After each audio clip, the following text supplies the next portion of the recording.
Noun, verb, adjective. இது மூணுத்தையும் எப்படி ஈஸியா ஞாபகம் வச்சுக்கலாம்? Number 1 noun.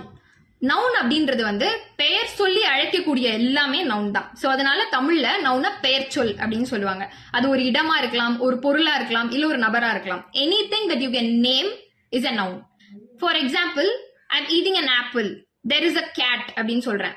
Apple, cat இது ரெண்டுமே நவுன். சோ நெக்ஸ்ட் வந்து verb.